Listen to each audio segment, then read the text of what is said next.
All right, we're back. We're back with chapter 19 of Genesis. We'll have to see where this goes. Starting with Sodom's depravity. This doesn't sound too good. Let's go ahead and see if I can do anything about that. There we go. Now the two angels came to Sodom in the evening, and Lot was sitting in the gate of Sodom.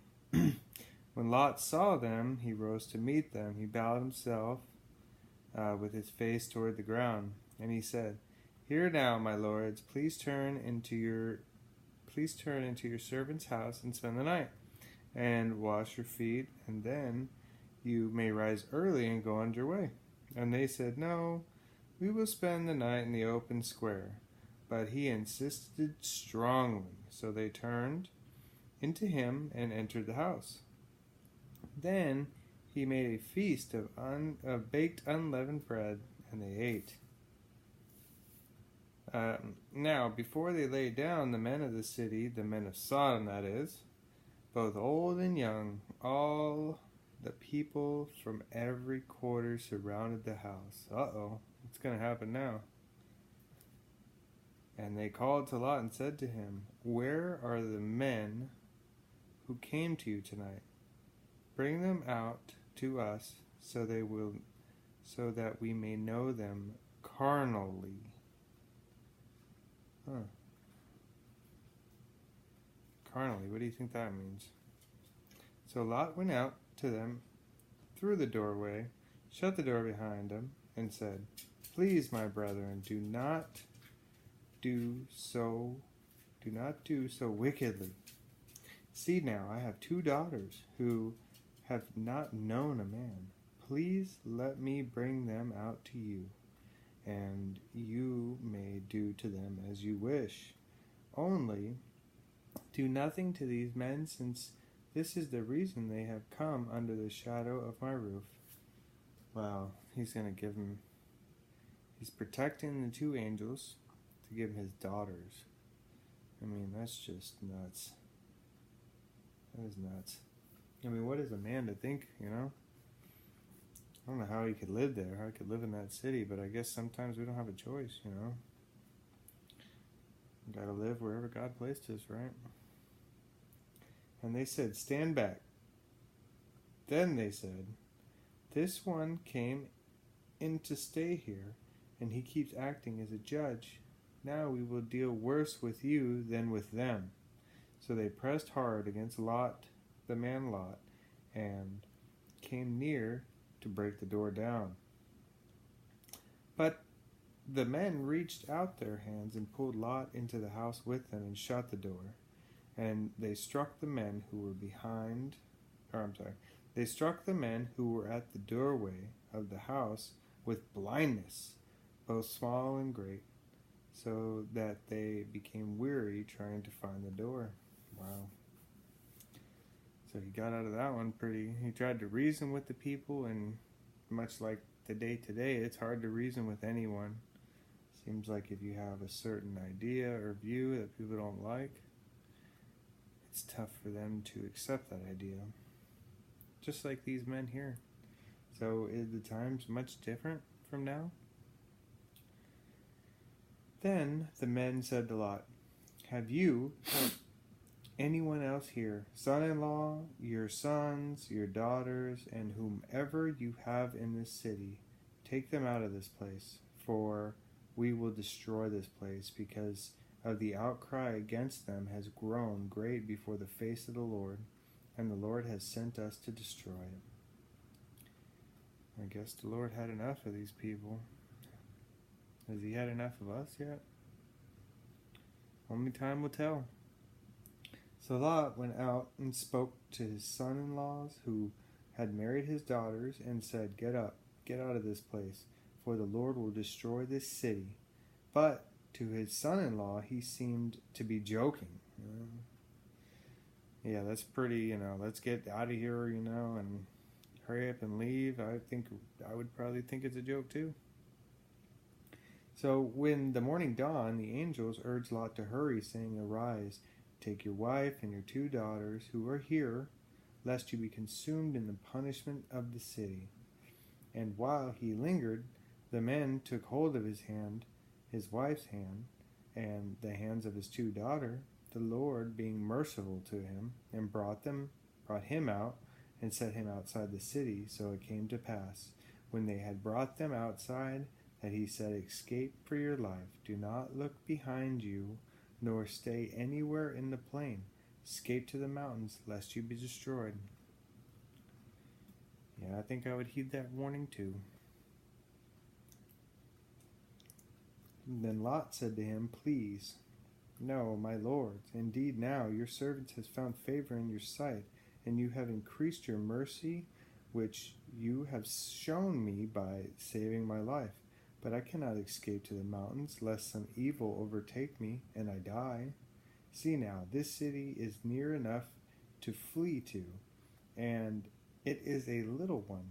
Please let me escape there. Is it not the little one? And my soul shall live. And he said to him, See, I have favored you concerning this thing also, in that I will not overthrow the city for which you have spoken. Hurry, escape there, for I cannot do anything until you arrive there. Therefore the name of the city was called Zoar. The sun had risen upon the earth when Lot entered Zoar.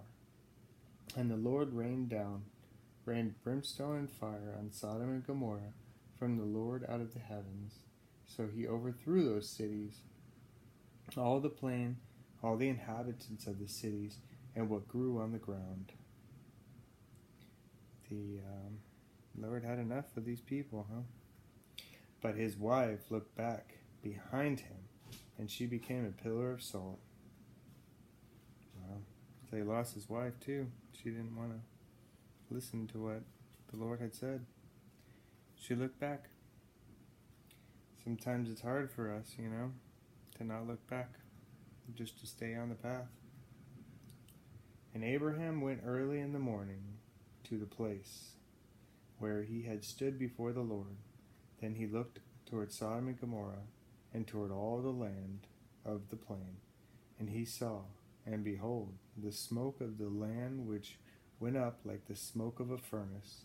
And it came to pass, when God destroyed the cities of the plain, that God remembered Abraham, and sent Lot out of the midst of the overthrow, when he overthrew the cities in which Lot had dwelt. Well, he keeps his promise to Abraham here, but the depravity of Sodom,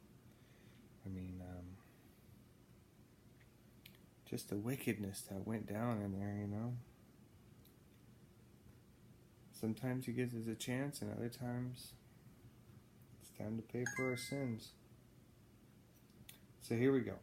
The descendants of Lot.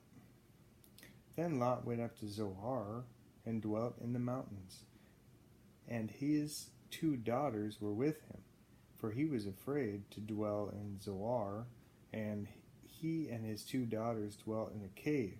Now the firstborn said to the younger one, Our father is old, and there is no man on earth to come into us, as it is the custom of all the earth. Come, let us make our father drink wine, and we will lie with him, so that we may preserve the lineage of our father. Wow. Who would think such a thing? I guess in this time, I guess they had to repopulate the earth somehow. It started from Adam and Eve, and then there was only a few people on the earth, right? So I guess that was the custom. It's hard for us to realize, but that's pretty much how we all got here, right? So let's see. So they made their father drink wine that night, and the firstborn went and laid with her father. And he did not know when she laid down or when she arose. It happened on the next day that the firstborn said to the younger, Indeed, I lay with my father last night. Let us make him drink wine tonight also, and you go in and lie down with him, that we may preserve the lineage of our father. Then they made their father drink wine that night also. And the younger arose and laid with him. And he did not know when she laid down or when she arose. So here we see just people taking it upon themselves to do what they think is right, much like people in the world, huh? Thus both the daughters of Lot were with child by their father. The firstborn bore a son and called him Moab. He is the father of the Moabites to this day. And the younger, she also bore a son and called him Ben-Ami. He is the father of the people of Ammon to this day. So I can't tell you what happened here. Sounds crazy when I read it again. I guess we'll just have to sit on it. Maybe think about what happened. Until next time. Thanks for joining the Bible and all of its brilliance, excitement, the saga, the drama, incest, destruction. We see evidence of it today. It's funny how 5,000 years later, 6,000 years later, around that time frame, it's still kind of the same. Thank you. Till next time.